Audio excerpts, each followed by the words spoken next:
Man, I can't even see myself. How's it supposed to work? Like I gotta look at my phone, see what I look like. Is it working? All right. Anyways, what up?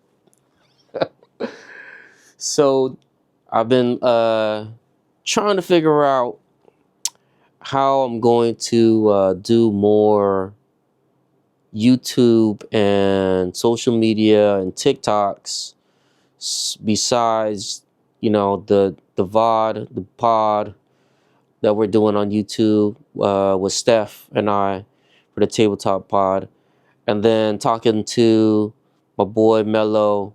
Really, like a lot of people want to know about the store and what the store does, and then there's so many questions. And so what I'm gonna turn this into, along with like what I think we're gonna do in the near like future, is we're gonna start recording in the store along with like miking people up, and so people can get like what it is to have an experience in Tabletop Village without being in Tabletop Village, because it's a fun experience every day, and I think that's what's gonna make people want to um, want to come to the store to experience what we're doing, rather than like just buying stuff from us. Um, you can see in the back, I got Brian on Poke NE. These everybody's like, man, did you hear what he's saying? They're like, man, these LGS is gonna go out of business because they can't make no money off Prismatic and Journey Together. And because we got people like this over here, like on TikTok, I'm just watching because you got Prismatic, selling Prismatic already on Whatnot and on TikTok and on Drip. And we feel like there's a lot of people who have this huge concern that stores like mine aren't gonna be able to survive this, um, post-pandemic, but feeling like pandemic era collecting like Pokemon. And it's, to me, again, when I go back to like why we do this business and what we do, it's the people who are doing it for money are gonna suffer. I just believe that to be true. It's inevitable. Like, you're going to scalp your customers, they in turn are gonna scalp their friends, and that will lead to like people hating a hobby. I mean, you'll see like these young kids who can't find the cards. They're gonna be so upset that when they come into the store, they aren't able to buy a box, and it won't be because I was I didn't have enough. I have just the same amount that I had for the last set.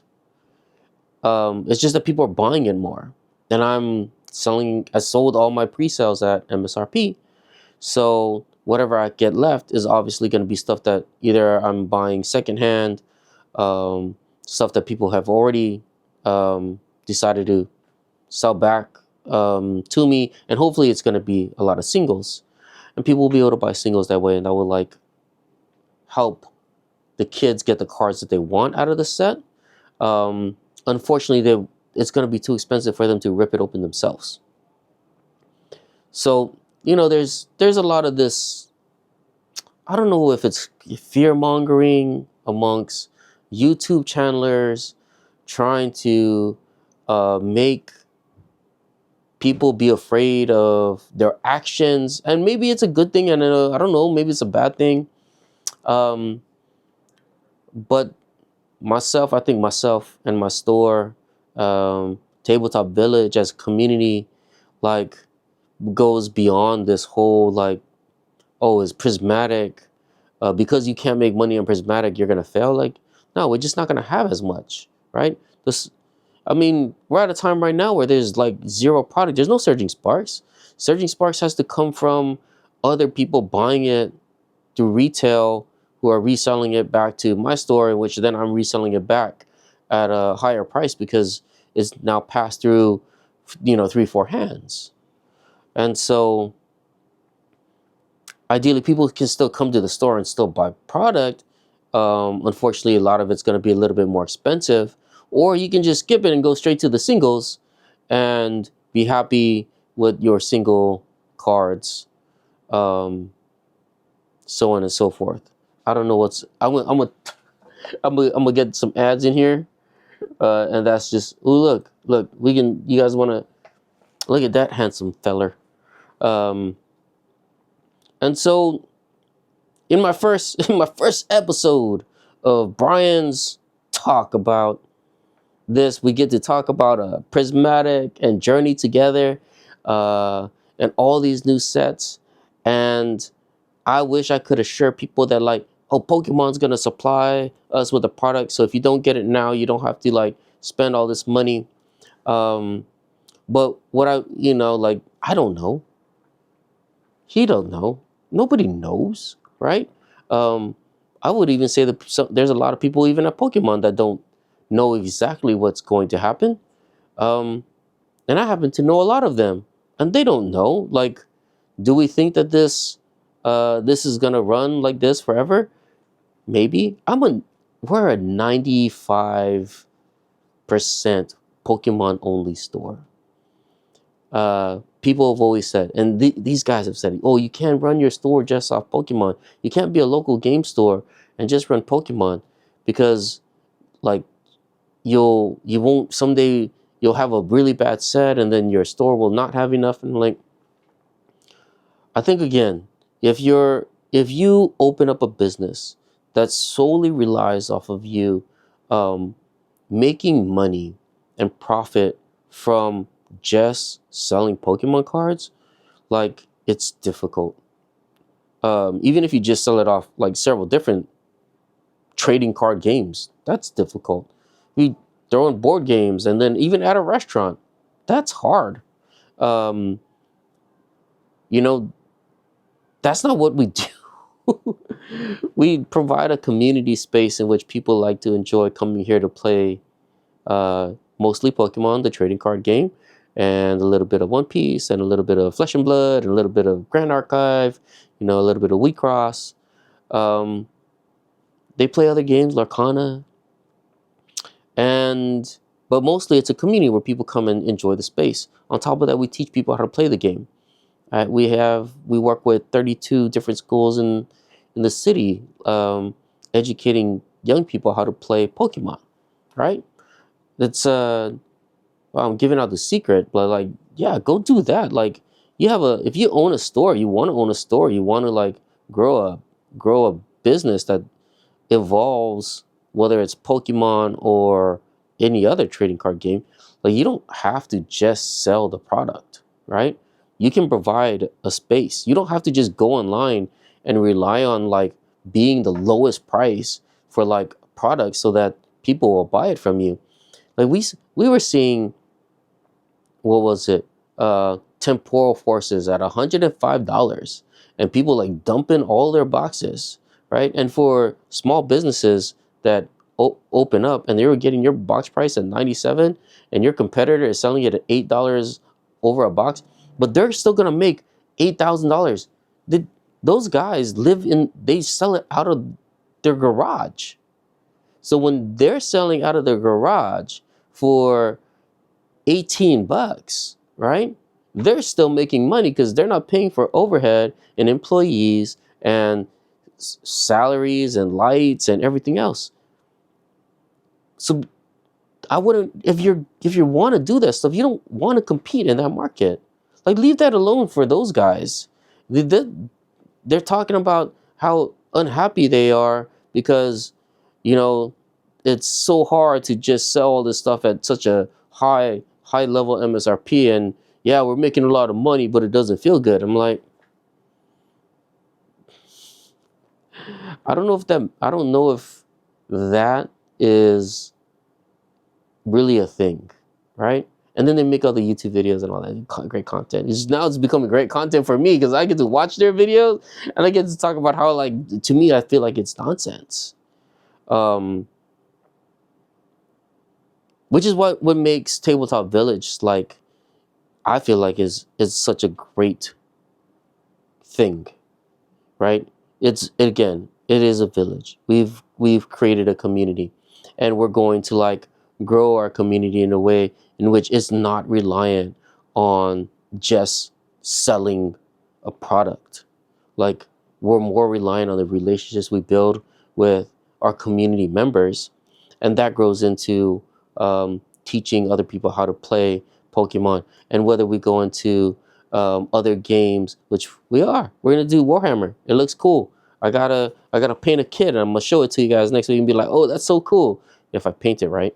Um, but yeah, there's so many other things that we can focus on, rather than like this whole, man, it sucks because we're getting this great set and no one's gonna get enough, so the scalpers are gonna scalp it and the customers are gonna have to pay extra.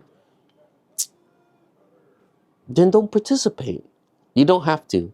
Like, you literally don't have to buy this product at double the price. It's you can wait for the singles, for the players, like, literally just wait. Like, I'm asking everyone that we've sold Prismatic Evolutions to resell their dupes and resell their bulk to us. I'll buy it back so that the players can have some Bidoos and they can play item lock. So hopefully people stop making you all afraid that the stores are gonna somehow explode, and it's not wrong that, like, people who are physically, like, they're afraid of physical harm or physical damage to their stores and for their employees. They have a right to be. um Y'all scalpers are scary, man. Like, that this stuff going on in Canada is like, it's too much. Like, physical violence over Pokemon cards is like, is not okay. And I would hope there are people who do understand that. Like, even on launch weekend, I will ask my I will ask my police friends to please be around the area, just in case. We'll hire some overnight security so that, like, the store is protected, and like, no one's gonna steal your pre-orders, like, so that everything's safe, and we don't have to worry about those things. Because I don't want people to worry that, like, they're gonna lose their product, or someone's gonna get hurt. Like, people are gonna burst through my doors, and, like, they're gonna bum rush the counter trying to get their pre-release boxes. So that being said, Prismatic comes out next week. Journey Together is gonna start being pre-sold here fairly soon. We will be under MSRP, as we always are for booster boxes. MSRP probably for everything else, like we usually do, and for in-store pickup, like we always do. And again, if you're out there trying to, like, buy my product and then resell it, you just gonna have to come here, pick it up yourself, and be okay with that you got limited to, like, 2 boxes. Sorry. But that will make it so that everybody can have it.